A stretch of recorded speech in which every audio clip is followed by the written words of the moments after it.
Hi, I'm Matt Saunders, and I'm the designer of Mow Em Down, Mowers Edition board game. And I'm making this short video to show you how to set up and play the game. To set up the game, you pretty much need a large space in the middle of your table so that the city can be built and grow out here. Around the edges, you need to set up all the other parts of the game. These are the tiles to the game, the city tiles. You just need to shuffle these up and place them face down in 3 stacks according to their size. So large, medium, and small. Each player starts with 2 lawnmower cards in their company, and every time a player has one of these cards, they receive 2 of these bid tokens. And so you can just set the bid tokens on top of the card like this until they get used in play. And then each player begins with $4,000 in cash. Before the game begins, the players will also need to take their different colored tokens. It's the same color but different shades. Sometimes they're transparent or sometimes they're just a slightly different shade of their color, and they need to set them on this events tracker. At the top is where you put the starting token for the earnings tracker, and at the bottom is where you put the token for the bonus tracker, and I'll get to that in just a little bit. At the beginning of the game, once everything is set up, you take the die and everybody rolls to figure out who is the starting player. And of course, the highest roller is the starting player. When it's your turn, there's several steps that you take. The first step is to check the earnings and bonus tracker to see where your tokens land, and this gets moved throughout the game, adjusted throughout the game. Wherever your token is, that's how much money you get at the beginning of your turn. After you receive your earnings, you have the option to buy additional equipment. When you buy additional equipment, you take a new card and you get 2 new chips to put out on your card, and you also have to take an event card, and I'll talk about event cards in a little bit. After you received your earnings and you've purchased equipment if you want to, then you begin your turn by rolling the die. And when you roll the die, that's going to tell you what size of tile you're going to act on for the rest of your turn. If you roll a 1, 2, or a 3, you're going to act on these small size of tiles. If you roll a 4 or a 5, you're going to act on the medium sized tiles, and if you happen to roll a 6, you get to act on a large size of tile. A player can choose to take one of 3 different actions on his or her turn. You can choose to build a city, you can bid on contracts, or boot contracts. So let me talk about each of those actions in a little bit more detail. If a player decides to build onto the city, he or she simply takes a tile from the stack that corresponds to the roll of the die. And let's just pretend that the player rolled a 1, 2, or 3, and so they pull a small tile out onto the city. It's as simple as that. You roll the die, and if you choose to build, you just add that size of tile to the city, and your turn is done. If a player chooses to bid on contracts, the player needs to announce which contract they intend to open for bids. So in this case, since the 3, let's pretend again the 3 was rolled, that means that the player can only choose to open this tile up for contracts. And they can simply just put this number token on there to say, this piece of land here is open for bids. Now, if there happen to be 2 of this same size of contract or of tile out on the city, you can open up 2 contracts for bids. First thing you need to know is you need to make sure that you have enough equipment in your company available to bid on the contracts that are being bid on.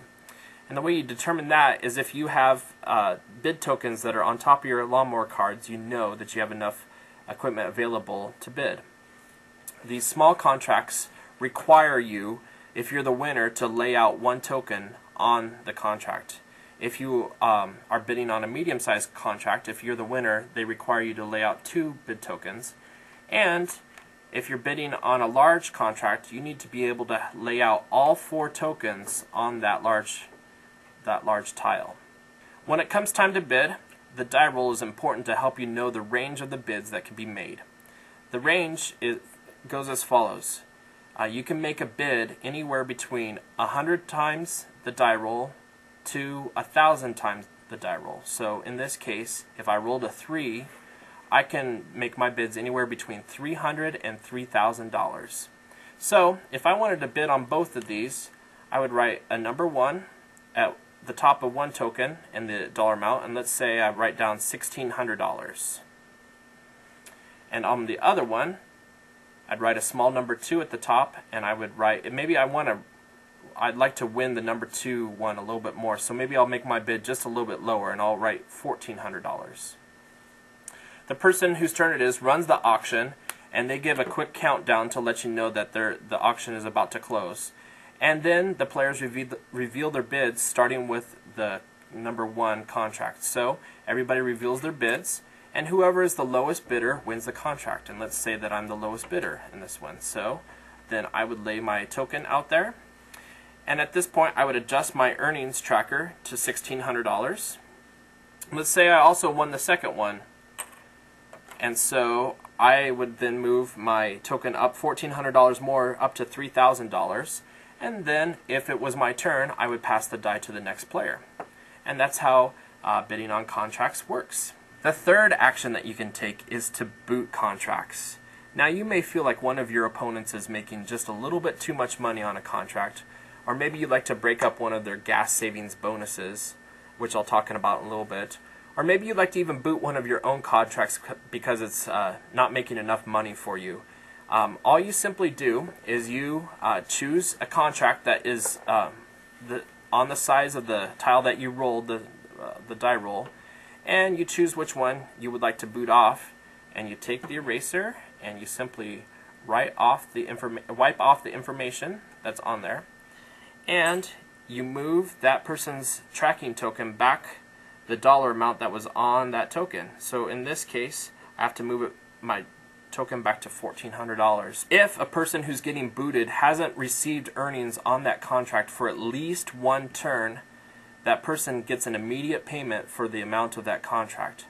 However, if they've been receiving earnings for at least 1 turn, there is no payment given to them. If you choose to boot somebody off of a contract, you also must draw an event card, and this is where the event cards come into play when you boot somebody off their contract, or if you purchase new equipment. So anyway, these event cards, about half the event cards have positive consequences and the other half have negative consequences. So the person who does the booting draws a card, and the card will have instructions on it if you're supposed to read the card aloud or keep it secret. And in this case, this card says to read it aloud, and it says that an employee is injured and you have to pay $2,000 in workers' compensation fees. So that's an example of one of the cards here. So when you boot somebody, you do kind of take the risk of having some negative consequences for it. There are a couple other ways to earn bonuses throughout the game. If you're taking a build action and you draw a tile that matches up to a place where where a green space is completed or a lake is completed, that person will automatically win a $2,000 bonus. If somebody happens to have a contract on one of those tiles that has the green space, that player also receives a $1,000 bonus. So this is good for both green spaces and lakes when they get completed.